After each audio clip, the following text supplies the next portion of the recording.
मेहनत का रास्ता आसान नहीं है, इसलिए इस रास्ते पर भीड़ नहीं है।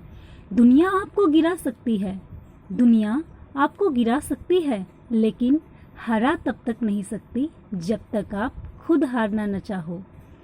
Hello, welcome back to my channel study with Kanha ji. मैं सोनिया आज फिर लेकर आई हूँ आपके लिए NCERT 6th क्लास की हिस्ट्री का लेसन नंबर 1। आज हम इस वीडियो में अपने लेसन नंबर 1 को कंप्लीट कर लेंगे, तो इसलिए प्लीज़ जिसने मेरे चैनल को सब्सक्राइब नहीं किया है वो कर लें ताकि आपको आने वाली हर वीडियोस टाइमली मिल सके। देखिए गाइज, मैं आप सभी लोगों को दोबारा ये बता देना चाहती हूँ कि ये वीडियो ना सिर्फ 6th क्लास के लिए बल्कि सभी कॉम्पिटिटिव एग्ज़ाम्स की तैयारी करने वाले स्टूडेंट्स के लिए काफ़ी हेल्पफुल होगी, तो आप वीडियो में एंड तक ज़रूर बने रहें। तो कल की वीडियो में हमने पढ़ा था कि अतीत के बारे में हम कैसे जान सकते हैं, और आज की वीडियो में हम पढ़ेंगे कि अतीत एक है या अनेक। देखिए, जैसा कि आप सभी जानते हैं कि हमारी जो ये बुक है हिस्ट्री की, उसका शीर्षक क्या है? हमारे अतीत। अब आपने एक बात नोटिस की होगी कि यहाँ पे हमारा अतीत क्यों नहीं लिखा हुआ। तो देखिए, जो ये शीर्षक है उसका प्रयोग बहुवचन के रूप में किया गया है, ना कि एक वचन के रूप में। ऐसा इसलिए किया गया क्योंकि इन्होंने अलग अलग समूह के लोगों के लिए इस अतीत के मायने भी अलग अलग थे। फॉर एग्जाम्पल, जो पशुपालक हैं, कृषक हैं, उनका जो जीवन था ना, वो राजा और रानियों के जीवन से बिल्कुल अलग था।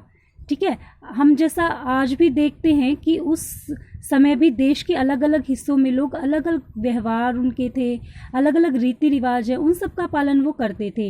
एग्जाम्पल के लिए हम ले सकते हैं कि जो आज जो अंडमान द्वीप है, उसके अधिकांश लोग अपना भोजन कैसे ग्रहण करते हैं? मछलियाँ पकड़ के, शिकार करके, फल फूल का संग्रह करके, मतलब इकट्ठा करके। तो इसके अपोजिट अगर हम शहरों में देखते हैं तो वहाँ के लोग अपनी खाद्य पूर्ति के लिए अन्य व्यक्तियों पर निर्भर रहते हैं। ठीक है, तो ये जो भेद थे अतीत में भी थे, ऐसा नहीं है कि अभी है, ये अतीत में भी थे इस तरह के भेद।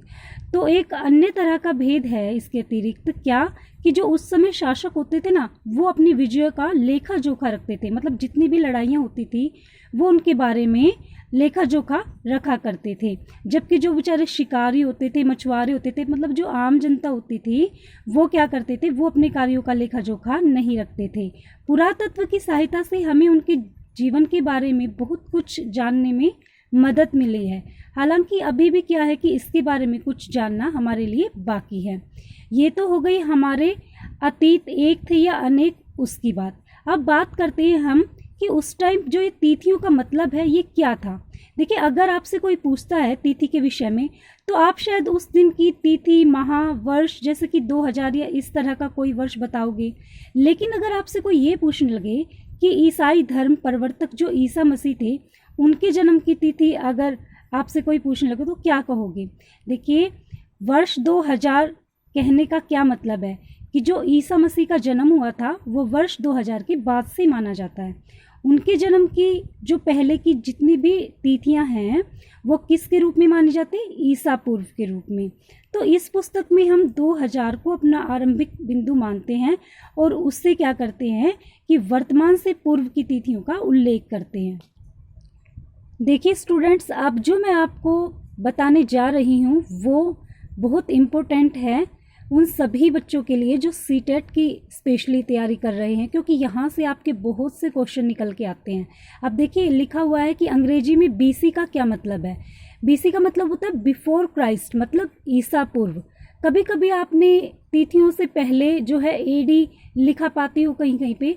ठीक है, इसका मतलब क्या होता है? एनो डोमिनी। ठीक है, ये किससे निकला है? ये 2 लैटिन शब्दों से बना है, जिसका तात्पर्य क्या होता है आपका? ईसा मसीह के जन्म से।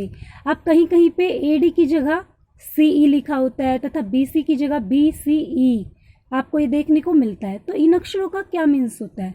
देखिए, CE अक्षरों का जो यूज़ होता है वो कॉमन एरा, तथा BCE का जो यूज़ है वो बिफोर कॉमन एरा के लिए होता है। हम इन शब्दों का प्रयोग इसलिए करते हैं क्योंकि जो विश्व के बहुत से देश हैं उनमें अब भी क्या है कि कैलेंडर का जो प्रयोग है वो कॉमनली होता है। ठीक है। अब भारत में तिथियों के इस रूप का प्रयोग लगभग 200 वर्ष पहले से आरंभ हुआ। आपसे कोई पूछने लगे कि भारत में इसका मतलब तिथियों का जो प्रयोग है वो कब माना जाता है, कब से इसका आरंभ माना जाता है, तो आप लोग बताओगे कि 200 वर्ष पूर्व से। ओके। कभी कभी अंग्रेजी की जो बीपी अक्षरों का प्रयोग है, ये बहुत इंपॉर्टेंट है बच्चों कि बीपी अक्षर का प्रयोग किसके लिए होता है और इसका क्या मीन्स होता है। तो बीपी का मतलब होता है बिफोर प्रेजेंट। ओके। अब देखिए आप यहाँ पे कुछ चिन्ह देख पा रहे हैं, जैसे PTOLM, ये क्या है? ये अभिलेख जो हैं वो कठोर स्तरों पर उत्कीर्ण कराए जाते हैं। आपको मैंने ये बताया था पिछले टॉपिक में, ठीक है। इनमें से कई अभिलेख जो है वो कई सौ वर्ष पहले भी लिखे गए हैं। सभी अभिलेखों में ना अलग अलग भाषाओं का, अलग अलग लिपियों का उनका प्रयोग हुआ है। और अब क्या है, इनमें समय के साथ साथ चेंज भी आ गया है लिपियों में, भाषाओं में। तो विद्वान कैसे जान पाते कि क्या लिखा है? तो इस प्रकार से देखिए, जो ये आपको दिखाई दे रहे हैं ये क्या है? ये एक प्रसिद्ध कहानी है उत्तरी अफ्रीकी देश मिस्र की, ठीक है। यहाँ पे क्या था कि 5000 वर्ष पूर्व राजा रानी रहते थे। अब क्या स्टोरी थी इसकी वो जानिएगा। देखिए मिस्र के उत्तरी तट पर कोई रोसेटा नाम की एक जगह है, एक कस्बा है रोसेटा। वहाँ पे क्या था, एक ऐसा पत्थर मिला था कि जहाँ पे एक ही लेख में 3 अलग अलग भाषा और लिपियों का प्रयोग हुआ था। अब कुछ विद्वान तो क्या है कि यूनानी भाषा पढ़ सकते थे। उन्होंने पढ़ के बताया कि यहाँ के जो राजा और रानियाँ हैं ना, उनके नाम एक छोटे से फ्रेम में दिखाए गए हैं, जिसको क्या बोलते हैं, कारतूस। ये कई बार सीटेट में क्वेश्चन आया हुआ है पहले भी कि कारतूस क्या होता है। तो बहुत ध्यान से पढ़िएगा इसको कि जो कारतूस होता है वो क्या होता है कि यहाँ पे राजा और रानियों के जो नाम है वो एक छोटे से फ्रेम में दिखाए गए हैं, जिसको कारतूस बोलते हैं।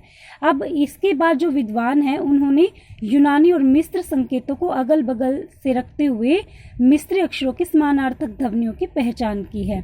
जैसे कि आप इस चित्र में भी देख सकते हो, ये एल अक्षर है, ये एस है। तो ये एस और एल अक्षर, जो एल अक्षर है वो शेर के लिए यूज़ होता है और जो ए अक्षर है वो किसके लिए यूज़ किया गया है, चिड़िया के लिए। तो एक बार फिर से उन्होंने यह जान लिया, जब उन्होंने यह जान लिया कि विभिन्न अक्षर किनके लिए प्रयुक्त हुए, तो वे आसानी से अन्य अभिलेख को भी पढ़ सकते हैं। Thank you, have a nice guys. बाकी हम जो इसके MCQs है इस चैप्टर के वो नेक्स्ट वीडियो में करेंगे।